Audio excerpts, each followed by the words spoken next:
headlines from an African perspective. Well, let's continue doing that, giving you different perspectives, plenty of perspectives that either match or are contrary to your perspectives. Well, you let us know. So as we mark World Humanitarian Day, Doctors Without Borders has shone a light on the deepening health crisis for women and children, in particular in Somalia, due to the lack of funding and severely limited access to care. The organization estimates that over 700,000 internally displaced persons who are currently hosted in Badoa, the capital of the Bay region, will bear the brunt of the crisis. For a look at the situation there in that country, we're joined now by journalist and author Shafiq Morton. A very good evening to you, and thank you so much for speaking to us. Oh, good evening, only a pleasure. So before we get to the broader understanding of what the current state of the geopolitical climate is, let's start with Somalia. What is the context and the situation that we're seeing there now? Yeah, the context of Somalia, we have to sort of do a little bit of history.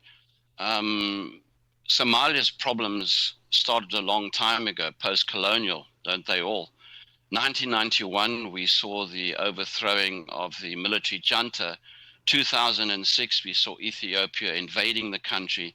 And since then, Somalia has really struggled to survive and to unite as one country. And as a country of divisions, it suffers several vulnerabilities. It suffers political vulnerabilities, economic, security, and food. And of course, the Sahel, the sort of Saharan region, is one of the worst affected regions when it comes to the questions of drought and climate change. And we've seen a series of devastating droughts. And of course, the infamous famine of 2011 in Somalia, when millions were displaced and hundreds of thousands of people died. And you've been stationed there in that region, I think, since 2017, following an attack on a regional hospital in Baidoa. What have you noticed over the years? And naturally, women and children suffer the most as a result of this.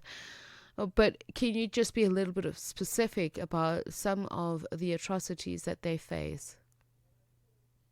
Yeah, in fact, there's just a small correction. I was last in Somalia in 2011, but that doesn't matter because obviously I'm still aware of the situation on the ground. Sorry, And I do mean by you, Medicine Sans Frontiers here.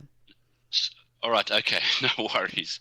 But the thing about Somalia and women and children in particular, in a situation of stability and drought and famine and war, civil war, women and children are the most vulnerable of the population. And when you go to these camps, the situation is dire because the men have basically disappeared. And it's always women and children left to face the music, as it were. And you'll find the women making these tent-like structures out of plastic and living in them just basically on the ground with absolutely nothing. And at the moment, over 1 million Somalian children are starving right now as we speak. And those numbers are only going to increase tragically as a result of United States and other major countries cutting back on their aid packages for countries such as Somalia. So the country carries a heavy load. The problem for women in Somalia, like in any conflict zone, is a woman's body is used as a weapon. Absolutely sad and tragic. And you'll find as well that the issue of female genital mutilation somehow survives in Somalia. And that again is another big problem. Although the Somalian constitution bans what it calls genital cutting, but gets very vague in defining FGM, female genital mutilation, which is absolutely repulsive. It's the only way I can explain it. Women are also victims of sexual abuse. domestic abuse as well, because it's a society that's hugely stressed. So it's extremely sad. But just one thing to sort of put some water into the glass, as it were. My experiences of Somali women, I found them to be very, very hardworking, um, beautiful people, and incredibly resilient. And they're the hope, I would say, in terms of the future of the country. And obviously, it's not just Somalia. There is what is happening in Ethiopia, the Sudan, particularly South Sudan. It's also seen the worst in terms of displacement, conflict, and women, children, and adolescents having to contend with the ongoing conflicts and destruction of infrastructure, health, water and sanitation, etc. It's a huge challenge. I mean, Sudan at the moment is a basket case. We've got something like 6 to 8 million people in Sudan displaced. There's a disaster that's waiting to happen there. We have a dire situation around the fringes of Ethiopia as well. So at the moment, the Horn of Africa is not looking good. And it really saddens us, because when you go there, they're such beautiful people. And you struggle to understand why there have to be these conflicts. And the economic potential of Sudan. Sudan is oil rich, it's mineral rich. Somalia has oil reserves, it's got mineral reserves, it's got good soil for agriculture as long as we can get water into the soil. There's just so much potential there. And at the moment, sadly, it's going to waste.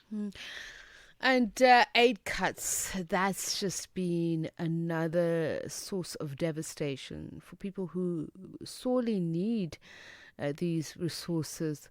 And it will obviously get worse, because obviously a bulk of it used to come from the United States, but we see other countries in the north who are equally cutting down on their donations. What does this mean for people who find themselves trapped in the cycle of war, conflict, displacement, as you say, famine, starvation? What is to happen? That's a good unanswerable question. As a human being and as an African, it makes a person extremely angry, because the only way I can interpret the aid cuts of the United States and some of what we would call the more developed countries, it's downright racism. I mean, it's a moral question. If your country is well off, quote unquote, surely morally you've got a duty to make sure that your neighbor is fed and well cared for. And in this case, your human neighbor happens to be in Africa, a continent that you have been exploiting mercilessly and endlessly since the 15th century. Shafiq, we will speak very soon, and hopefully we'll have a more upbeat conversation about solutions, about what Africa itself can do in alleviating the situation, because we cannot continue to be a basket case in the face of such huge devastation. Shafiq Morton, journalist and author, thank you very much for speaking to us. He's speaking to us about World Humanitarian Day and some of the worst affected areas on the continent.